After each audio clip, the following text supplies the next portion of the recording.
Welcome to teams kitchen secrets. ഇന്ന് നമ്മൾ നല്ലൊരു പോർക്ക് വരട്ടിയതാണ് ഉണ്ടാക്കാൻ പോകുന്നത്. അപ്പോൾ അതിലേക്ക് ആവശ്യമായിട്ടുള്ള 1 കിലോ പോർക്കാണ് ഇത്.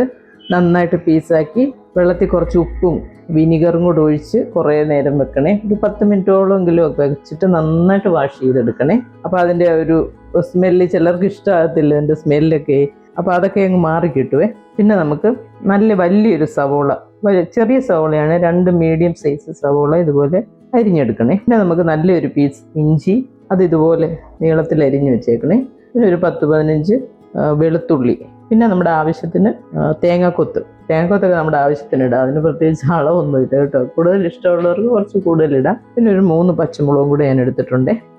15 വറ്റൽമുളക്, ഒരു 2-3 പീസ് കറുവപ്പട്ട, ഒരു 3 ഏലക്ക, ഒരു 4-5 ഗ്രാമ്പൂ. ഇതിനകത്ത് നമ്മൾ പൊടിക്കാത്ത മല്ലിയില്ലേ, അതൊരു 2 ടേബിൾ സ്പൂൺ.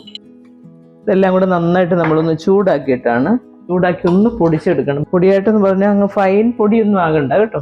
1 ടേബിൾ സ്പൂൺ കുരുമുളക്, 1/2 ടേബിൾ സ്പൂൺ പെരിഞ്ജീരകവും കൂടെ നമ്മൾ ഇതിനകത്ത് ചേർക്കുവേ. അപ്പോൾ ഇതെല്ലാം കൂടെ ഒന്ന് ക്രഷ് ചെയ്തെടുത്താൽ മതി. ഒരുപാട് അങ്ങ് ഫൈൻ പൗഡറൊന്നും ആകണ്ട കേട്ടോ. ഇതൊന്ന് ചൂടാക്കും ഞാൻ ആദ്യം, എന്നിട്ട് ഞാനിത് ഒന്ന് പൊടിച്ചെടുക്കും. ആദ്യം ഇതൊന്ന് ചൂടാക്കട്ടെ. ഞാനൊരു കുക്കർ എടുത്ത് വെച്ചിട്ട് അതിനകത്തോട്ട് നമ്മുടെ പോർക്ക് ഇട്ട് കൊടുത്തിട്ടുണ്ട്. എന്നിട്ട് നമ്മൾ ആവശ്യത്തിന് ഉപ്പ്, മഞ്ഞൾപ്പൊടി, പിന്നെ ഒരു 1.5 ടേബിൾ സ്പൂൺ വിനിഗറും കൂടെ ഞാൻ ഇതിനകത്ത് ചേർത്ത് നന്നായിട്ട് മിക്സ് ചെയ്ത് വെച്ചേക്കുക. ഇത് നമുക്ക് നന്നായിട്ടൊന്ന് വേവിച്ചെടുക്കാം. ഇപ്പം ഇത്ര വിസിൽ വേണമെന്ന് ഇപ്പം എനിക്ക് പറയാൻ പറ്റത്തില്ല, കാരണം ചില മീറ്റൊക്കെ നല്ല കട്ടിയുള്ളതായിരിക്കും. അപ്പം നമ്മൾ അതിനനുസരിച്ച് വിസിൽ കൂട്ടിയെടുക്കണേ. അപ്പം നിങ്ങളുടെ കുക്കറിനകത്ത് എങ്ങനെ ഇത് വേവിച്ച് കിട്ടുമോ അതുപോലെ എടുക്കുക. ഞാനൊരു 7-8 വിസിൽ അടിച്ചിട്ട് ഞാൻ നോക്കും. വെന്തില്ലെങ്കിൽ 1-2 വിസിൽ, അത് നമ്മൾ അതിനനുസരിച്ച് നമ്മളങ്ങ് ചെയ്താൽ മതി കേട്ടോ. അതായിരിക്കും ഏറ്റവും നല്ലത്. നമ്മൾ ഈ മല്ലിയും മുളക്, കുരുമുളക്, പെരിഞ്ജീരകം, പിന്നെ മസാലകൾ, അതെല്ലാം കൂടി ഇങ്ങനെ നമ്മളിതൊന്ന് വറുത്തെടുക്കണേ. അപ്പോൾ ഒരു മീഡിയം ഫ്ലെയിമിലിട്ട് വേണം വറുക്കാൻ. ഒരുപാട് ഹൈ ഫ്ലെയിമിലിട്ട് ഇത് വറുക്കരുത്, പെട്ടെന്ന് അത് കരിഞ്ഞു പോകും. അപ്പം നമ്മൾ ഈ വറുക്കുന്ന സമയം നമ്മൾ ഇപ്പുറത്തെ അടുപ്പിലോട്ട് പോർക്ക് വേവാൻ വെച്ചിട്ടുണ്ട്. അന്നേരത്തേനും നമുക്ക് അങ്ങനെയൊക്കെ ചെയ്ത് കഴിഞ്ഞാൽ ഉണ്ടല്ലോ, കുറേ സമയം നമുക്ക് ലാഭിക്കാൻ പറ്റുവേ. തുടക്കത്തിൽ, അതായത് ഈ കുക്കിംഗ് ഒക്കെ അറിയാൻ വയ്യാത്തവർക്ക് വേണ്ടി അത്രയും ഞാൻ എക്സ്പ്ലെയിൻ ചെയ്ത് പറഞ്ഞു തരുന്നത്. അല്ലാതെ പരിചയമുള്ളവർക്ക് ഇതൊക്കെ അറിയാമല്ലോ. അപ്പം നമ്മൾ പിന്നെ പോർക്കാണേലും ബീഫാണേലും ഒരു സൈഡിൽ ഇങ്ങനെ കുക്കറിൽ വേവാൻ വെച്ചിട്ട് ആ സമയം നമുക്ക് ഇതുപോലത്തെ പൊടികൾ ചൂടാക്കുകയോ ഒക്കെ ചെയ്യാം. അപ്പം നിങ്ങളുടെ കുക്കിംഗ് പെട്ടെന്ന് ഈസി ആയിട്ട് കഴിയും. അല്ലാതെ ഓരോന്നായിട്ട് ചെയ്യാനായിട്ട് നോക്കിയിരുന്നുണ്ടല്ലോ, നമ്മുടെ സമയം ഒത്തിരി എടുക്കും. എത്രയും പെട്ടെന്ന് കിച്ചണിൽ നിന്ന് പുറത്ത് കിടക്കണം, അങ്ങനെ വേണം നമ്മൾ പ്ലാൻ ചെയ്യാൻ കേട്ടോ. അല്ലാന്നുണ്ടെങ്കിൽ ഒരുപാട് സമയമൊക്കെ കിച്ചണിൽ നിൽക്കാന്ന് പറഞ്ഞാൽ ഭയങ്കര പാടാന്നേ, എനിക്കൊന്നും പറ്റുകയില്ല. അപ്പം നമ്മൾ ആ സമയം കൊണ്ട് ഇതൊക്കെ ഇങ്ങനെ ചൂടാക്കി എടുക്കുന്നു, വഴറ്റാനുള്ളതൊക്കെ ഒന്ന് വഴറ്റിയെടുക്കുക. അപ്പോഴത്തേന് അതെല്ലാം ചെയ്ത് കഴിയുമ്പോഴത്തേന് നമ്മുടെ പോർക്ക് നന്നായിട്ട് വെന്ത് കിട്ടും. ഇതിപ്പോൾ ഏതാണ്ട് നന്നായിട്ട് ചൂടായിട്ടുണ്ട്. ഒരു 2-3 മിനിറ്റ് നമ്മളിങ്ങനെ ഒന്ന് ചൂടാക്കിയാൽ മതി. അപ്പോഴത്തേനും അത് നന്നായിട്ട് ചൂടായി വരും. ചൂടായതിന് ശേഷം പെട്ടെന്ന് എടുത്ത് മിക്സിയിലിട്ട് പൊടിക്കരുത് കേട്ടോ. നന്നായിട്ടൊന്ന് തണുക്കണം. തണുത്തതിന് ശേഷം വേണം മിക്സിയിലിട്ട് ഒന്ന് ക്രഷ് ചെയ്തെടുത്താൽ മതി. ഒത്തിരിമാതിരി വല്ലാതെ ഒത്തിരി അങ്ങ് പൊടിയാകരുതേ. നമുക്ക് വരട്ടിയെടുക്കാനുള്ളതാണ്. അപ്പോൾ പിന്നെ ഒത്തിരി പൊടിയൊക്കെ എടുക്കേണ്ട കാര്യമില്ല. അപ്പോൾ ഇനി നമുക്കിത് തണുത്തതിന് ശേഷം ഒന്ന് പൊടിച്ചെടുക്കാം. നമ്മളൊരു പാൻ എടുത്ത്, അതായത് ആ മുളകൊക്കെ വറുത്ത പാനില്ലേ, അതിനകത്തോട്ട് തന്നെ അതങ്ങ് മാറ്റിയിട്ട് അത് ഞാൻ മിക്സിയുടെ ജാറിലിട്ടിട്ട് പൊടിച്ച് വെച്ചിട്ടുണ്ട്. ഞാൻ കാണിക്കാവേ. ഇനി ആ സെയിം പാത്രം തന്നെ എടുത്താൽ മതിയേ. ഇതൊരു 1.5 ടേബിൾ സ്പൂൺ എണ്ണ ഞാൻ ഒഴിച്ചിട്ടുള്ളേ. ഒരുപാട് എണ്ണ ഞാൻ ഒഴിച്ചിട്ടില്ലേ. ഇനി ഇതിലേക്ക് ഈ വിസിലിങ്ങനെ അടിച്ചുകൊണ്ടിരിക്കുന്ന കേട്ടോ, അതിൻ്റെ ഒരു ഡിസ്റ്റർബൻസ് ഉണ്ടാകും. ഇതിലേക്ക് ഈ തേങ്ങാക്കൊത്ത്, ഇഞ്ചി, വെളുത്തുള്ളി, പച്ചമുളക്, ഇതെല്ലാം കൂടി ഇട്ട് ഒന്ന് വഴറ്റിയെടുക്കുക. ഇതിലേക്ക് നമുക്ക് ഈ സവോളയും കൂടെ അങ്ങ് ചേർത്ത് കൊടുക്കാവേ.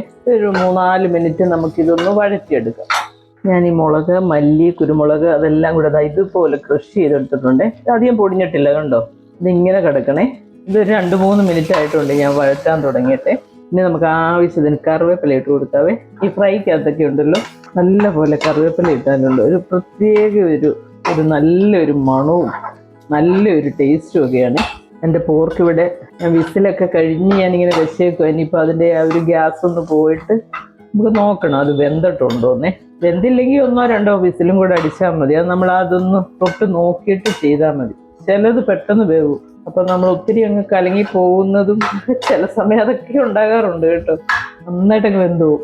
ഇനിയുണ്ടല്ലോ ഞാൻ ഈ ക്രഷ് ചെയ്ത് വെച്ചേക്കുന്ന ഈ പൊടികളും കൂടി ഇതിനകത്ത് അധികം വഴറ്റത്തില്ല ഞാൻ. കാരണം എന്താണെന്ന് വെച്ചാൽ നമ്മൾ ചൂടാക്കി വെച്ചേക്കുന്നതല്ലേ. അപ്പോൾ അതിൻ്റെ ആ ഒരു റോ ടേസ്റ്റൊക്കെ കുറേ അങ്ങ് മാറിയിട്ടുണ്ട്. ഇപ്പോൾ പൊടികൾ ഇടുമ്പോൾ എപ്പോഴും സിമ്മിലേക്ക് ആക്കിയേക്കണേ.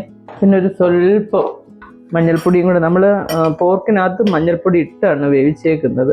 എന്നാലും ഇതൊരു കളറിന് വേണ്ടി ഒരു സ്വല്പം കൂടെ ഒന്ന് ആഡ് ചെയ്യുവേ. എന്നിട്ട് നമ്മുടെ ഒരു ചുവപ്പ് കളർ വേണമല്ലോ ഫ്രൈക്ക്. അപ്പം നമ്മൾ ഒരു സ്വല്പം Kashmiri chilli powder 1 table spoon അതും കൂടെ നമ്മൾ അത് ചേർത്ത് കൊടുക്കും. അപ്പം കറിക്ക് നല്ല കളർ കിട്ടും. ഫ്രൈ ആണെങ്കിലും ഒരു കളർ കിട്ടും. ഇപ്പം കാശ്മീരി ചില്ലി പൗഡറിൻ്റെ വറ്റൽമുളകാണെങ്കിൽ നമുക്ക് കുഴപ്പമില്ല. ഇതിപ്പോൾ മറ്റേ എരിവുള്ള മുളകാണ് ഞാൻ ഇങ്ങനെ പൊടിച്ചെടുത്തേക്കുന്നത്. നമ്മൾ ഗ്യാസ് അങ്ങ് ഓഫ് ചെയ്ത് വെച്ചേക്കണേ. എന്നിട്ട് പോർക്ക് വെന്തോന്ന് നോക്കിയിട്ട് ഇതിനകത്ത് ചേർത്ത് വേവിച്ചെടുത്താൽ മതിയേ. ഞാൻ ഈ പോർക്കിൻ്റെ ആവിയൊക്കെ കളഞ്ഞിട്ട് നമ്മുടെ മസാലയും സവോള വഴറ്റിയതും എല്ലാം കൂടി ഇതിനകത്ത് ചേർത്ത് ഇനി കുറച്ച് വെള്ളമേ ഉള്ളൂ കണ്ടോ, ഒരു സ്വല്പം വെള്ളമേ ഉള്ളൂ. അത് ഈ മസാലയ്ക്കകത്ത് കിടന്ന് ഈ പോർക്ക് അന്നേരം അങ്ങ് വേവുകയും ചെയ്യും. ആ ഉള്ളിയൊക്കെ നന്നായിട്ട് അന്നേരം ഇതുമായിട്ട് വെന്തങ്ങ് ചേരുവേ. അപ്പോൾ നമ്മൾ വെയിറ്റ് ഇടാതെ ഈ കുക്കറിൻ്റെ അടപ്പ് ഇങ്ങനെ വെച്ചിട്ട് കുറച്ച് നേരം ഒന്ന് വേവിച്ചാൽ മതിയേ. നമ്മുടെ പോർക്കിലൂടെ വെള്ളമൊക്കെ കുറേ വറ്റി ഇങ്ങനെ വന്നിട്ടുണ്ട്. ഇത് നമുക്കൊരു ഫ്രൈ പാനിലോട്ട് ഇട്ട് ഒന്ന് ഫ്രൈ ചെയ്തെടുത്താൽ മതി. നമുക്ക് ഇതിലേക്ക് ആവശ്യത്തിന് പോർക്കിട്ട് കൊടുക്കാം. ഇത് അതിൻ്റെ നെയ്യാണേ. അതിൻ്റെ നെയ്യ് ഇങ്ങനെ ഉരുകി വന്ന് കിടക്കുന്നതാണേ. ഇത് നമുക്ക് ഇങ്ങനെ നിരത്തിയിട്ട്, ഇനി ഇതിനകത്ത് വെളിച്ചെണ്ണ ഒന്നും ഞാൻ ഒട്ടും ഒഴിക്കുന്നില്ല. കാരണം ഇതിന് ആവശ്യത്തിനുള്ള നെയ്യ് വന്നിട്ടുണ്ട്. അപ്പം ആ ഒരു എണ്ണയിൽ കിടന്ന് അതങ്ങ് ഫ്രൈ ആയിക്കോളും. കുറച്ചുകൂടെ കറിവേപ്പില ഇട്ട് കൊടുക്കാവേ. എന്നിട്ട് ഇതിങ്ങനെ നിരന്ന് കിടന്നങ്ങോട്ട് ഇത് ഫ്രൈ ആയി വന്നോളൂ നന്നായിട്ട്. നമ്മുടെ സൂപ്പർ ടേസ്റ്റിലുള്ള പോർക്ക് വരട്ടിയത് ഇവിടെ റെഡി ആയിട്ടുണ്ട്. ഇത് വരട്ടിയെടുക്കാനായിട്ട് നമ്മൾ എണ്ണയൊന്നും ഉപയോഗിച്ചിട്ടില്ല കേട്ടോ. ഇത് ഈ പോർക്കിൻ്റെ നെയ്യില്ലേ ഇതിനകത്തുനിന്ന് വരുന്ന എണ്ണയായത്. ഇതിപ്പോൾ നമുക്ക് അത്രയും എണ്ണയുടെ ആവശ്യമില്ലെങ്കിൽ ഇതിങ്ങനെ ചരിച്ച് വെച്ചാൽ ഈ എണ്ണ ഇങ്ങോട്ട് സൈഡിലേക്ക് വരും. അപ്പം നമുക്ക് വേണമെങ്കിൽ അതെടുത്ത് കളയാം. ചിലർക്ക് പക്ഷേ ഇഷ്ടം അത്, അങ്ങനെയുള്ളവർക്ക് ഉപയോഗിക്കാം. അല്ലാന്നുണ്ടെങ്കിൽ ഇത് കുറച്ച് എടുത്ത് മാറ്റാവുന്നതേ ഉള്ളേ. അപ്പം നമ്മുടെ അടിപൊളി ടേസ്റ്റുള്ള പോർക്ക് വരട്ടിയത് ഇവിടെ റെഡി ആയിട്ടുണ്ട്.